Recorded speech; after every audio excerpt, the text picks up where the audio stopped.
surprised that y'all never made a run at all. Made a run at all in this one. We're just not good enough. We don't obviously chemistry, talent wise, just everything. And it was clear, like I said, these last few games, they just, from the beginning of the game, they were just aggressive, veteran team, obviously, championship team, and, one of the best teams that we have in this league. I love this city. I literally, have done everything that I can. This situation is crazy. It's something that I don't think can be fixed. So, thanks. Hey, yo, what's up, YouTube? It is Dean and Brent. We are Mid-Range Game, and we have the biggest trade of the year, I'm sure. We all saw it coming. James Harden is no longer a Houston Rocket. He joins Kevin Durant and possibly Kyrie Irving on the Nets. What did you think when you saw the news that this happened? We saw this coming, right? We did. We knew that Harden was going to get traded mainly after his press conference. He literally handcuffed them. Like, it was like, I don't see this getting fixed. I don't understand what's going on, kind of thing. Now, they could have pulled an Anthony Davis like New Orleans did and just go, you know what? Just quit showing up and we'll work on you. James Harden got exactly what he wanted, which was being traded to Brooklyn. And Houston has now John Wall and Boogie, who are both older vets coming off, are very, very injury prone. And they got Christian Wood, who's the future, but they're in this limbo, kind of like how Oklahoma City was last year, like in this limbo of, do we just keep fighting or do we just go to rebuild?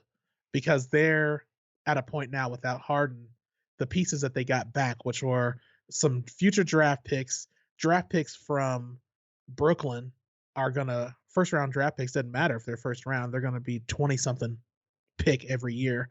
They got pick swaps, which means because the NBA has this rule that says you can't trade your first round pick for 2 consecutive seasons to kind of protect GMs from themselves. Most of the experts thought, okay, he's going to be gone by the trade deadline, right?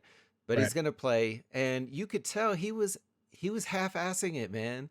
Yeah. Like, completely, he looked out of shape. People were clowning him on Twitter about looking like Rick Ross. He looked like Rick Ross, man. He was large and in charge. But the thing that really bothers me about this is the way he was playing. Like, if you watch that last game, there was a possession where Harden has the ball and he doesn't, he's not able to make his move, and he's hoping that John Wall pops out, is what I'm guessing. And it looked to me like he tried to throw the ball out of bounds. And he throws the ball. Poor Wall has to leap to get it, gets the ball, and he looks at James Harden like, bro, what the F? Like, what are you doing? Like, what are you doing? Like, and it was just mind-boggling to see a future Hall of Famer in James Harden, an MVP in this league, sabotage a team that has done every single thing that he asked. He asked to get, Dwight Howard. Didn't work. So he's like, get him out of here. He asked to get Chris Paul. Didn't work. Get him out of here. He asked to get Russell Westbrook. Didn't work. Get him out of here. He wanted Wall because he knew that they could trade, Westbrook. And yeah, he's acting like a spoiled child.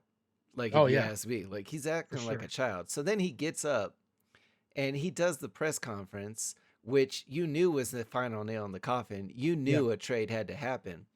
Mm-hmm. But the thing I love that both Boogie and John Wall were basically like, F you. Yeah. In their We're trying to press do conferences. something. Yeah, like they basically called him a clown without calling him a clown. I don't think in any GM's right mind, if it weren't for Kevin Durant saying, yes, I want James Harden here, there is no way Sean Marks or any other GM in the league are going to sit there and go, yeah, that superstar that's throwing that tantrum down there, I want him on my team.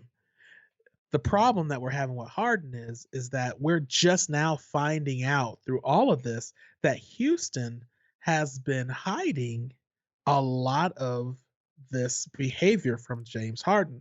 Like you always hear about these prima donna like athletes, but we didn't hear as much about James Harden up to this level until he started saying, "I gotta get out of here." And then all of a sudden they're like, "Oh, this dude's always at the strip club in every city. He dictates when the bus can leave, and all the other players just got to go there. He's never on time ever. He's late to everything. Just shows up when it's James Harden. Feels like getting there. Going to the front office, upset when they make front office moves. Like he wants them consulting him who's going to be the receptionist, you know?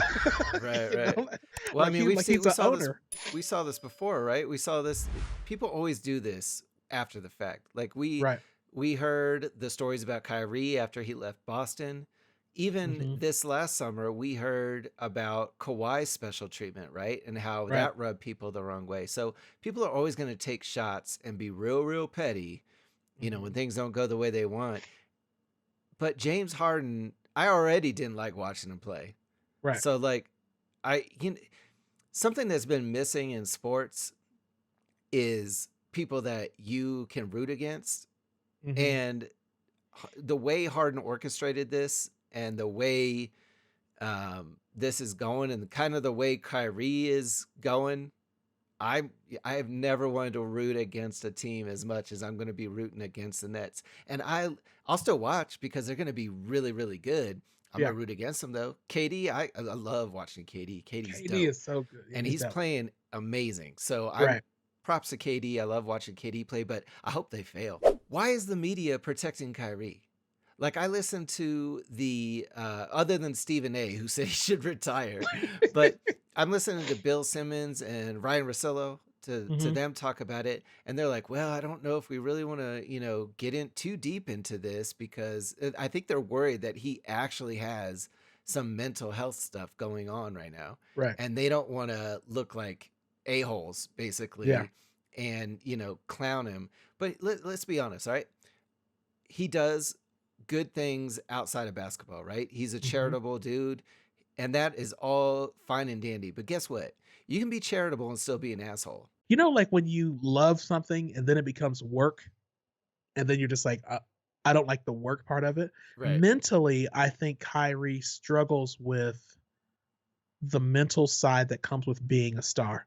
He, in his mind, believes he's a superstar. He wants superstar treatment, but at the same time, he doesn't want to show up every day to do what it takes to maintain or do that level. He doesn't like the backlash when he mentions one thing about KD being the best player he's ever played with, and everybody knows he played with LeBron. Like he looks at people like they're stupid for inferring that he's dogging on LeBron. He just doesn't mentally take these things very well. And I'm wondering if it just weighed on him so much where he just was like, I'm taking some mental health time, which is a millennial thing to do. Like, but Kyrie is a millennial NBA star, you Right. know? And eventually, we've seen in the past where there's great players that just can't get right. What are your expectations for the Nets this year? Expectations for the Nets is that they make the Eastern Conference Finals. I mean, honestly, you don't make these type of moves with veteran players getting rid of draft picks and younger players unless it is championship or bust. Can they With beat the all the Lakers? Can with they all the beat the controversy that Lakers? they got going on right now, I don't know if they have enough time to gel together to be able to beat the Lakers. Because the Lakers, they're together. They're a squad. They're not changing much, and they're playing together right now. I think the Lakers are too good of a team for the Nets to beat if they keep on with this sporadic hard. We'll see what Harden does, but Rick Ross ain't gonna beat LeBron. Like, he has to get back in shape. He looks in worse shape now than he did when he reported. Yeah, like, he's like he looked like he gained more weight. dude. He's Strip been clubs playing. must have a really good buffet in Houston because he looks like he's been chowing down. Next year is the real year for them. I mean, if they don't get to the Eastern Conference Finals, then I'm just gonna be laughing. Like a team like Miami, and they face them in an early round or whatever. Those guys are deep and they play really, really hard. They'll cause them trouble. Well, I saw, and I mean, they haven't had many games together, Kyrie and KD, but I saw like one game where it looked like they were literally like taking turns. like instead of playing like a flow like Mhm. KD wants from Golden State, it was like, okay, Kyrie's going to dribble the mess out of the ball for the first quarter, and he's going to do as much scoring as he can, and then Yeah. then KD just turns it on when he needs to, and because KD he can score with or Whenever he without the wants. ball, Yeah. wherever he wants, and so it's almost like that, and then it's like, okay, Kyrie, you go do your thing for a while, Yep. but I mean, they can't win that way. I mean, they're not going to be able to beat the best teams that way. My favorite tweet that I saw was like, Katie is Batman, and now you have Robin and James Harden, and now Kyrie is Alfred. And is he gonna be happy being Alfred is the real key. But we're gonna get out of here on that. What do you think about the trade? Do you think the Nets are gonna put it all together this year and really contend with probably the Lakers or the Clippers, somebody like that in the West? Let us know. Comment below. If you liked the video, it would really help us out if you gave it a thumbs up. Hit the subscribe button so you always see when me and my man Brent are talking NBA. We love doing this. We want to have a conversation with you guys. But yeah, biggest trade, in a couple of years, and we'll see what happens with it. Huge trade. But I hope it's not enough because I just don't like when this stuff goes down like this, man. I just don't. I'm a hater. Call me a hater. I don't care. Hey, But we are mid-range game. I am Dean. That is Brent. Brent, you have an outro for us? You got a quote? I got nothing. All right, I got a quote. I got go ahead. Enjoy being Alfred, Kyrie. All right, later, guys. All right, later.